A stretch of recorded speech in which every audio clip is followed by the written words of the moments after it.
di Indonesia berlaku pembunuhan yang bekerjasama dengan pihak Belanda. Hampir semua raja, hampir semua sultan, hampir semua pembesar telah dibunuh. Itu sebabnya bila kita bercakap tentang keistimewaan orang Melayu, akhir-akhirnya segelintir yang kecil yang... Hai guys, jumpa lagi. Kali ini kita akan membahas dampak kemerdekaan Malaysia yang tidak diperoleh lewat perjuangan. Boleh dikatakan kemerdekaan Malaysia merupakan hadiah dari penjajah British. Ternyata hal ini berpengaruh besar hingga sekarang. Struktur sosial, ekonomi, dan politik Malaysia akhirnya hanya melanjutkan warisan penjajah. Tak ada pemisahan yang jelas antara era penjajahan dan era kemerdekaan. Karena tidak seperti Indonesia, di Malaysia tidak terjadi revolusi kemerdekaan. Ada video menarik mengenai hal ini. Yuk kita simak ya. Ada dua tradisi besar dalam perjuangan. Tradisi pertama, aliran yang melawan secara perang tanpa mahu bekerjasama. Senjata diangkat. Pembunuhan dilakukan terhadap bukan saja golongan penjajah, tetapi juga golongan elit. Misalnya, di Indonesia berlaku pembunuhan terhadap peperangan terhadap Belanda, dan pembunuhan bukan saja ke atas penjajah Belanda, tetapi golongan elit pemerintah yang bekerjasama dengan pihak Belanda. Hampir semua raja, hampir semua sultan, hampir semua pembesar telah dibunuh. Melainkan hanya 2 orang saja. Hamengkubuwono di Yogyakarta dan Syed Sharif Sultan Siak.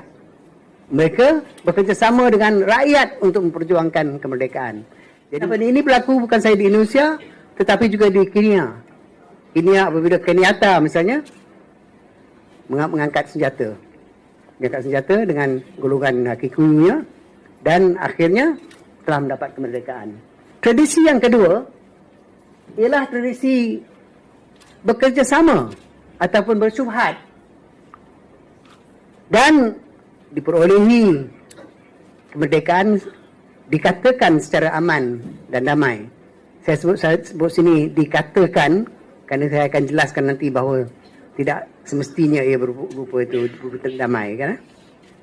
Dalam tradisi kerjasama ini, golongan atasan tradisional, raja atau pembesar, diperkukuhkan kedudukannya dengan sokongan pihak penjajah.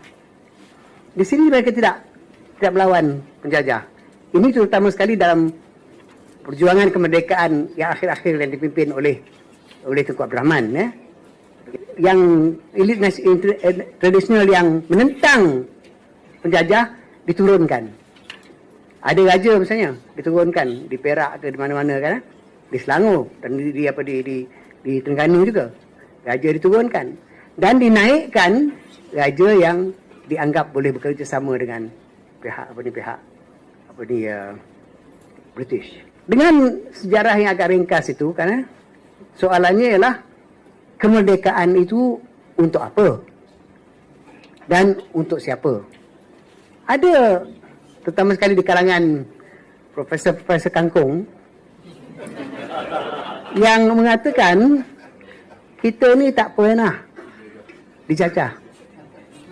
Ini ialah satu sikap bukan saja hendak menafikan kenyataan, tetapi menunjukkan sifat bebalism. Bebal. Selepas merdeka, tanah-tanah jajahan yang menentang hebat penjajahan dan tidak mahu bekerjasama dengannya cuba memutuskan segala hubungan ekonomi, politik, sosial dan ketenteraan serta keselamatan dengan penjajah. Bagi tanah jajahan yang mahu bekerjasama dan bersyubhat dengan penjajah, didapati bahawa golongan penjajah dapat meneruskan sebahagian daripada kepentingan serta keuntungan yang pernah diperolehi dalam bidang ekonomi, politik dan keselamatan, bahkan juga dapat meneruskan institusi-institusi dan dasar-dasar yang pernah dijalankan oleh pihak penjajah. Di Melaya, sebelum Malaysia dulu, semasa mendapat merdeka yang dikatakan secara perundingan dan aman itu, sebahagian besar daripada pemimpin politik yang mendapat kemerdekaan itu terdiri daripada golongan bangsawan, pemodal dan juga bekas pegawai tinggi. Kebanyakan mereka ini mempunyai hubungan rapat dengan golongan penjajah Inggeris dan terpengaruh oleh sistem pendidikan mereka. Mereka bersikap pro-barat dan sering dianggap Anglophile, iaitu mirip keinggeresan. Mereka merupakan lapisan atasan dalam sistem susun lapis masyarakat masa itu. Mereka terdiri dari pelbagai kaum, akan tetapi yang dominan ialah Melayu. Ini golongan atasan ni. Mereka memimpin perikatan terdiri daripada parti-parti UMNO, MCA dan MIC yang boleh dikatakan beraliran kanan ataupun berpendirian konservatif dari sudut politik. Dalam perikatan UMNO, MCA dan MIC adalah gabungan di antara golongan bangsawan Melayu dengan kapitalis Cina dan juga profesional India. Mereka ini daripada golongan dari golongan atasan, ya, golongan atasan. Maka mereka ini berpendirian konservatif. Perjuangan dalam untuk kemerdekaan itu telah dicantas golongan-golongan yang dianggap kiri ataupun progresif. Golongan PKMM, Parti Kebangsaan Melayu Melaya dan sebagainya. Mereka dicantas. Ada yang dibunuh, ada yang masuk tahanan, ada yang diburu berpuluh-puluh tahun. Dari abad yang ke-19 dan sehingga abad yang ke-20. Ini nanti kita akan bincang kemudian. Dan tradisi yang progresif dan radikal itu dapat dimusnahkan. Begitulah guys perbedaan kemerdekaan lewat perjuangan dan kemerdekaan sebagai hadiah. Para bangsawan dan elit politik yang berkuasa di Malaysia pun umumnya mereka yang dulu pro penjajah yang kemudian diteruskan oleh anak cucu mereka. Selain kaum kapitalis dari negara bekas penjajah, yang menguasai ekonomi Malaysia adalah kaum Cina dan sedikit bangsawan dan elit Melayu. Karena itulah yang amat diuntungkan dengan konsep keistimewaan Melayu sebetulnya para bangsawan dan elit Melayu dan bukan rakyat Melayu. Kaum Melayu Malaysia terkesan hanya dibodohi sultan-sultan dan elit politik. Yuk kita lanjut lagi ya. Jadi artinya, dari segi siapa yang mendapat keuntungan daripada kemerdekaan itu, dari peringkat permulaannya, keuntungan itu berlanjutan kepada golongan atasan dan sedikit saja yang sampai ke bawah. Makin rendah kedudukan masyarakat itu dalam susun lapis, diam di kampung, diam di pedalaman, makin susahlah mereka untuk mendapat akses kepada saluran-saluran seperti pendidikan dan sebagainya yang boleh membawa mereka kepada peringkat yang tinggi. Sistem ini memberi peluang yang lebih luas kepada golongan atasan dalam negara. Ada golongan bangsawan yang berjaya memperluas serta memperkuat kedudukan mereka sebagai pemodal yang berpengaruh dalam bidang perniagaan dan pendasaran. Jadi dengan perubahan ini, dengan ekonomi sudah mulai dikuasai oleh negara, ada golongan-golongan daripada elit tradisional, raja ke bangsawan ke, ada daripada misalnya anggota-anggota politik, dan ada juga bekas pegawai-pegawai kerajaan yang mulai bergerak dalam bidang ekonomi. Jadi mereka memperkukuhkan kedudukan politik mereka dengan penguasaan ekonomi.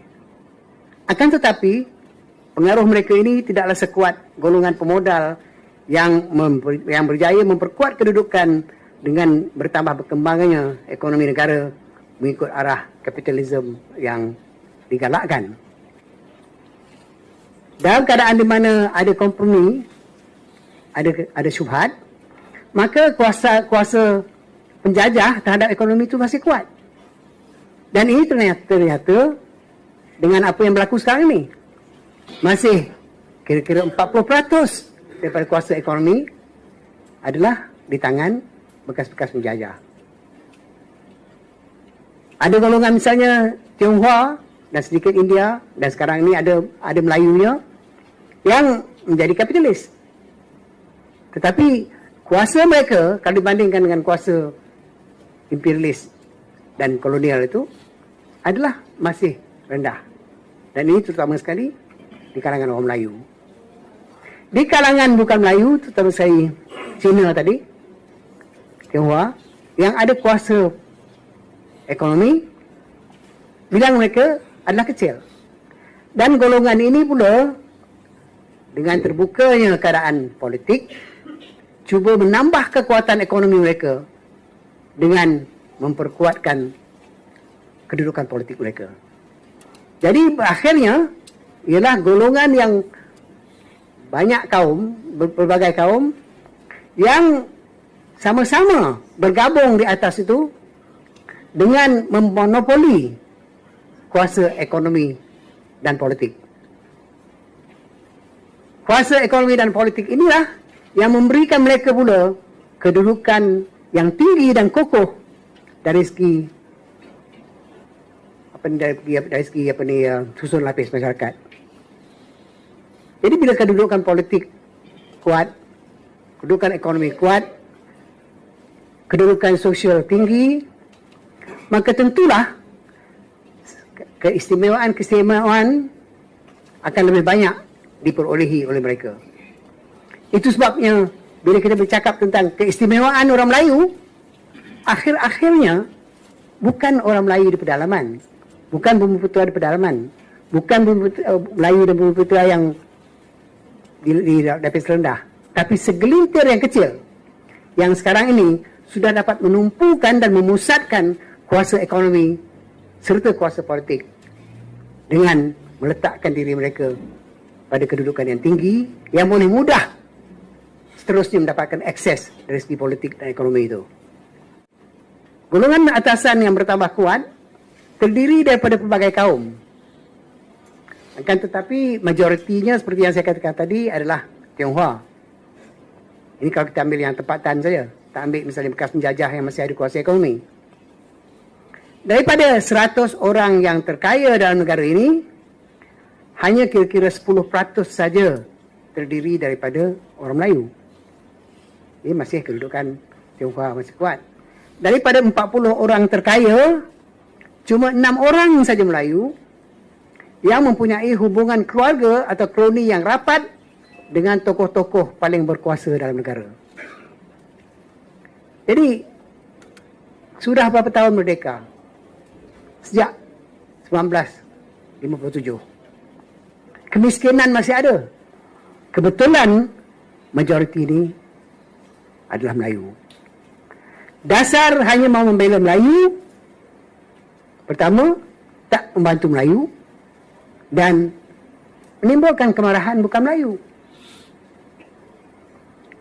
Ia menimbulkan kemarahan bukan Melayu dan juga Melayu oleh kerana dasar keistimewaan misalnya memberikan keuntungan kepada lapisan atasan yang kecil itu. Itu sebab kita mengatakan dasar kita ialah supaya membela rakyat bawahan yang ramai itu. Rakyat miskin yang ramai itu kalau misalnya di bawah. Begitulah guys struktur masyarakat Malaysia saat ini yang sebetulnya warisan penjajah. Struktur seperti itu tidak banyak berubah kendati Malaysia sudah lama merdeka. Jadi keistimewaan Melayu sebetulnya lebih banyak dimanfaatkan oleh bangsawan dan elit Melayu. Terima kasih sudah menonton sajian kami, sampai jumpa lagi.